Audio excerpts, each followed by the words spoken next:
As a first generation learner मैं एक वाल्मीकि समाज से आती हूँ, जहाँ पे एक वाल्मीकि समाज को सिर्फ़ जाना जाता है गटर में उतरने के लिए, सफाई के लिए, मैनुअल स्कैवेंजिंग के लिए। उस समाज से आके मैं यहाँ पे as a first generation learner एक पीएचडी कर रही हूँ। उस सोच को सलाम करने के लिए जेएनयू के स्टूडेंट्स ने मुझे चुना, तो मैं उनका बहुत धन्यवाद करती हूँ। होता है, यूजीसी का डेटा है कि 118% डिस्क्रिमिनेशन के केसेस बढ़े हैं। यूजीसी का डेटा है कि 94 सुसाइड केस हुए हैं। रोहित वेमुला, आयुष, पायल, तड़वी, डेल्टा मेघवाल जैसे इंस्टीट्यूशनल मर्डर हुए हैं। उस सारे डेटा को इग्नोर करके क्या बोल दिया गया कि डिस्क्रिमिनेशन होता ही नहीं है, ऐसे रेगुलेशन की ज़रूरत। जेएनयू जैसे प्रोग्रेसिव कैंपस में भी ऐसी-ऐसी प्रैक्टिस होती है। जेएनयू का जो सेंट्रल लाइब्रेरी है, वहाँ पे दलितों और चमारों की माँ-बहनों के खिलाफ गाली लिखी जाती हैं। यहाँ पे झेलम हॉस्टल के सामने मैनुअल स्कैवेंजिंग होता है। एक मैनुअल स्कैवेंजिंग एक बैंड प्रैक्टिस है। सुप्रीम कोर्ट का ऑर्डर है कि एक बैंड प्रैक्टिस है। उसमें भी दलित को नीचे उतारा जाता है। प्रोग्रेसिव जैसे कैंपसेस में और कावेरी हॉस्टल में दलित भारत छोड़ो, चमार भारत छोड़ो, ऐसी चीज़ें लिखी जाती हैं। सुप्रीम कोर्ट ने इस सारे डेटा को इग्नोर कर दिया और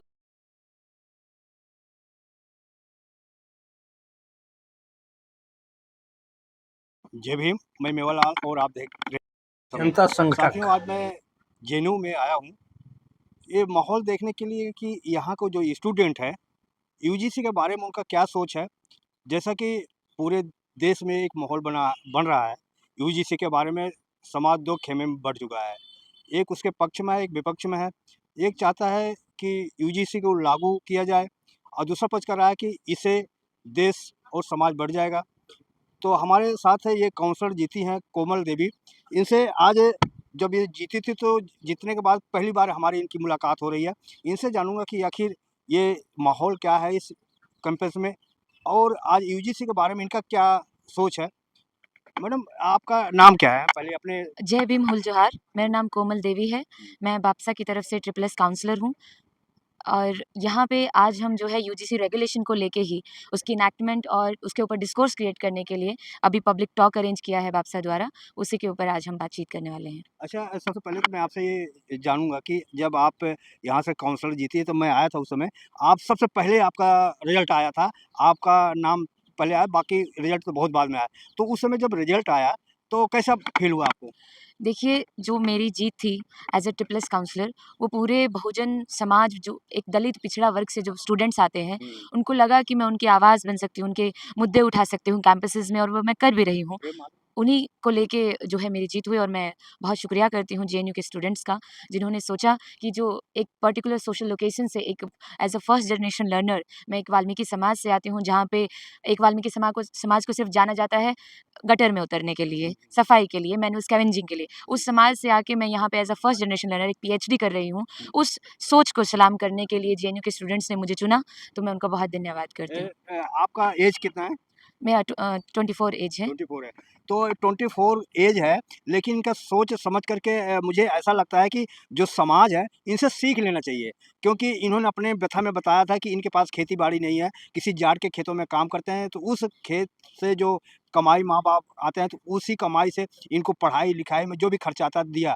ये बहुत अपना व्यथा बताएँ कि हमारे पास कोई और कारोबार नहीं है। वो जिस तरह से व्यथा बता रहे हैं कि किस तरह से वाल्मीकि समाज को बुरी निगाह से देखा जाता है। क्या मैडम आपको लगता है कि जैसा सोच बना हुआ है कि अब जो है छुआछूत खत्म हो गया है, जो सवर्ण के लोग कहते हैं, अब तो हम वाल्मीकि यहाँ जाके उनके थाली में खाते हैं, उनका पानी पीते हैं, अब कोई भेदभाव नहीं रह गया। क्या है आपका सोच है इसके बारे में? देखिए, अभी चाहे यूजीसी रेगुलेशन हो, उसमें भी यही बोल रहे हैं कि यूजीसी रेगुलेशन से जो है स्टूडेंट्स के बीच में तनाव बढ़ सकता है, ये चीज़ें हो सकती हैं। लेकिन मैं आपको बताना चाहूँगी, जब सुप्रीम कोर्ट ने स्टे लगाया था इन रेगुलेशन के ऊपर, वो बिल्कुल मनुवादी, ब्राह्मणवादी सोच ने जो एक नैरेटिव बनाया था कि इसका मिसयूज़ हो जाएगा, इसलिए स्टे लगाया। लेकिन उन्होंने इग्नोर कर दिया। उन्होंने इग्नोर कर दिया उस डिस्क्रिमिनेशन को जो इन हायर एजुकेशन इंस्टीट्यूट में होता है।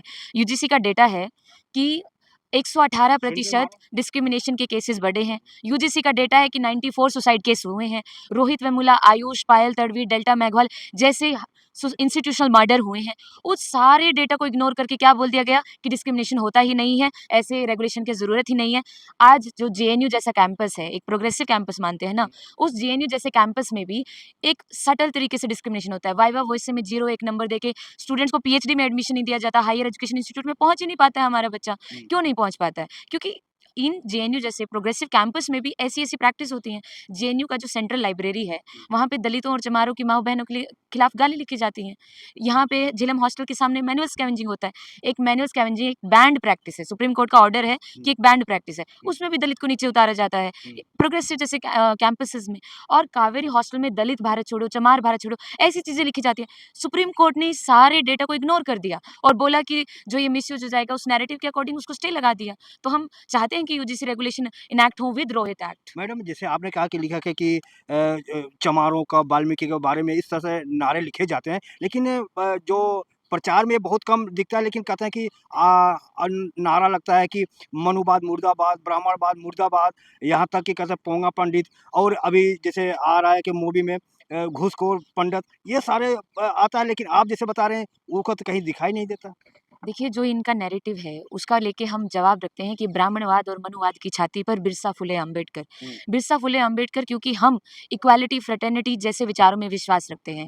हम चाहते हैं दलित समाज का बच्चा अगर यहाँ पे पहुँचता है तो अपनी वो हायर एजुकेशन अचीव करे, वो अपना एक पढ़ा-लिखा समाज बने। क्योंकि इन इंस्टीट्यूट्स में अगर आप इन यूजीसी रेगुलेशंस में देखेंगे कितना कमियाँ हैं इस यूजीसी रेगुलेशन में। इसमें आईआईटी, आईआईएम जहाँ पे सबसे ज़्यादा रोहित वेमुला मारे जाते हैं, उनको इंक्लूड नहीं किया गया। इसमें ईडब्ल्यूएस कैटेगरी जो कि एक इकोनॉमिक लेवल पे कैटेगरी है, उसको सोशल डिस्क्रिमिनेशन के बेसिस पे इक्वल मान लिया गया। ये सारे सवाल हैं इस यूजीसी रेगुलेशंस में। इसमें इतने लूपहोल हैं, अगर आप देखेंगे इस यूजीसी रेगुलेशन में लिखा हुआ है कि जो इक्विटी कमेटी बनेगी, वो आप कंप्लेंट करेंगे, वो कंप्लेंट को जो है ऊपर कार्रवाई करेगा। लेकिन उस इक्विटी कमेटी का हेड कौन है? Madam vice chancellor. मैं कह रहा हूँ कि आपने यूजीसी को पढ़ा है? जी, मैंने पढ़ा है। आपने पढ़ा है, लेकिन जो भ्रम फैलाया जा रहा है कि ये जो है समाज बढ़ जाएगा, बाउंडर हो जाएगा। जैसे जब मंडल आयोग आया था तो लोग जलना-भुनना शुरू हो गया था। ये माहौल जान करके जो कोर्ट ने स्टे किया है, ये माहौल देखा। तो आप क्या समझती हैं कि क्या इससे माहौल बिगड़ेगा? ये पहली बार ऐसा माहौल नहीं है।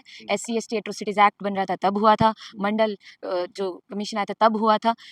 ये तब होता है जब बहुजन समाज, जब एक दलित पिछड़ा समाज अपने लेकिन अधिकारों की बात करता है। जब वो अपने अधिकारों की बात करता है, तब जो है ये सवर्णवादी, मनुवादी सोच वाले बोलेंगे कि इस एक्ट को मत लागू करिए, इस रेगुलेशन को मत लागू करिए क्योंकि मिसयूज़ हो जाएगा। मिसयूज़ आप अगर मान लो मैं कंप्लेंट लेके जा रही हूँ, आपके ऊपर क्या बैठेगी? 15 दिन का कमेटी बैठेगा ना, उससे डर रहे हैं आप। हमारे यहाँ रोहित वेमुला, आयुष, पायल तडवी, डेल्टा मैगवेल ऐसे हज़ारों स्टूडेंट मर रहे हैं, उसको नहीं इग्नोर कर रहे हैं। 13,000 जो है एससी-एसटी स्टूडेंट का ड्रॉप आउट रेट हुआ है 5-6 सालों में। आप उस डेटा को इग्नोर कर दिए। सिर्फ आप 15 दिन की इन्वेस्टिगेशन से डर रहे हैं, इतना सारा डेटा इग्नोर करके। तो ये यूजीसी रेगुलेशंस ज़रूरी हैं, इसमें लूप होल है, हम उस पे क्वेश्चन करेंगे, लेकिन ये यूजीसी रेगुलेशन रोहित एक्ट जो हम डिमांड कर रहे हैं इन हायर एजुकेशन इंस्टीट्यूशन में, रोहित एक्ट के तहत ये ये यूजीसी रोहित रेगुलेशन एक्ट क्या है? इससे अगर लागू हो जाएगा तो उसमें फ़ायदा क्या होगा?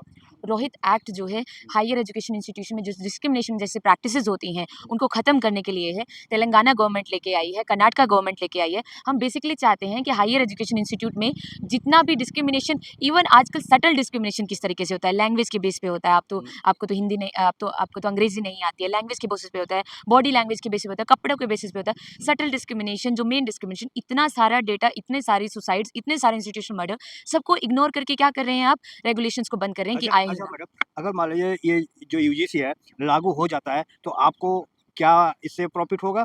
और जो डरे हुए हैं उनका क्या नुकसान होगा? देखिए, यूजीसी रेगुलेशन से प्रॉफ़िट नहीं होता है समाज में। अगर हम हायर एजुकेशन इंस्टीट्यूट में पहुँच रहे हैं, तो एटलीस्ट हम ये समझ पाएँगे कि ये तो पढ़ा-लिखा समाज है। अब देखिए आप मान लो जेएनयू या एक एजुकेशन इंस्टीट्यूट से बाहर जाएँगे, क्या हो रहा है दलितों के साथ? हरिओम वाल्मीकि को पीट दिया जाता है, सीजीआई तक जो है जूता जूता उछाला मारते हैं, जाता है। हाँ। इतना सारा एमपी में एक दलित को जो है यूरिन पीने के लिए मजबूर किया जाता है। अब समाज में तो इतना सारा डिस्क्रिमिनेशन है। लेकिन जो यूजीसी मैडम केवल ये कैंपस में, कॉलेजों में है, बाकी जगह तो वही कानून चलेगा ना? तो वही तो, समाज में तो बहुत लंबी लड़ाई है हमारे दलित समाज की, लेकिन एटलीस्ट हायर एजुकेशन इंस्टीट्यूट में तो कुछ ना कुछ एक प्रॉपर रिड्रेसल मैकेनिज्म जैसे हो डिस्क्रिमिनेशन से जैसा झेलने मैडम के लिए। माहौल बनाया जा रहा है कि अगर यूजीसी लागू हो जाएगा, हुँ। तो जैसे आज़ादी के पहले से इनका जो प्रॉपर्टी था, ज़मीन जायदाद था, तो पट्टे में ले लिया और इनके घर मकान बनाने के लिए सरकार ने दे दिया। उसी तरह यूजीसी ला करके फिर एक शोषण करने के ज़रिए बना रहे हैं। देखिए, जो यूजीसी रेगुलेशन में जो ये शोषण का ज़रिया जो बना रहे हैं, ऐसा कुछ भी नहीं है क्योंकि यूजीसी रेगुलेशन में बेसिकली क्या है, एक कमेटी बैठेगा, आप कंप्लेंट करिए, 7 दिन में एक कमेटी बन जाएगा, 15 दिन में कुछ ना कुछ एक्शन किया जाएगा। एक रिड्रेसल मैकेनिज़्म ही तो माँग रहे हैं। ये थोड़ी माँग रहे हैं कि अच्छा ये एक्ट जो है आपको क्रिमिनलाइज़ कर रहा है। इसमें कहीं भी नहीं लिखा है कि आपको क्रिमिनलाइज़ कर दिया जाएगा, आपको 10 साल की सज़ा, ऐसा कुछ भी नहीं लिखा है। तो इस इस यूजीसी रेगुलेशन का बस एक ही ऑब्जेक्टिव है, वो है हायर एजुकेशन इंस्टीट्यूट में डिस्क्रिमिनेशन जैसे जो प्रैक्टिसेज़ हो रही हैं, जो दलित पिछड़ा समाज के खिलाफ, उसको रोकने के क्या लिए है। क्या मैडम आपको लगता है कि सरकार और जो कोर्ट इस बारे में समझा कि ये जो यूजीसी है लागू होगा पुनः? कैसे लग देखिए, रहा है? सबसे पहले बात तो जो ये यूजीसी रेगुलेशन है किसी बीजेपी की देन नहीं है। हुँ, ये देन है तो रोहित वेमुला की मदर राधिका अम्मा हुँ। और पायल तडवी की मदर अबिता तडवी और दिशा वाडेकर जैसे लॉयर, उनके संघर्षों से यूजीसी रेगुलेशन आया है क्योंकि ये यूजीसी रेगुलेशन 2012 में भी था, लेकिन वो जो है इम्प्लीमेंट नहीं था। 2026 में जो रेगुलेशन आया 13 जनवरी को वो इम्प्लीमेंट है। तो ये अगर सरकार की देन नहीं है, ये दिशा वाडेकर और राधिका अम्मा और अबिता तडवी के संघर्षों से आया है। चलो ठीक है, आपसे मुलाकात होकर बहुत अच्छा लगा। तो साथियों आप देखते हैं ये कोमल देवी बात कर रही थी, हमारी बातचीत कैसे रही और इनका विचार कैसा लगा हमारा प्रयास कर रहा है, कमेंट में ज़रूर बताएँ और आप कहाँ से देख रहे हैं, कमेंट में लिखेंगे। मैं मेवालाल भोज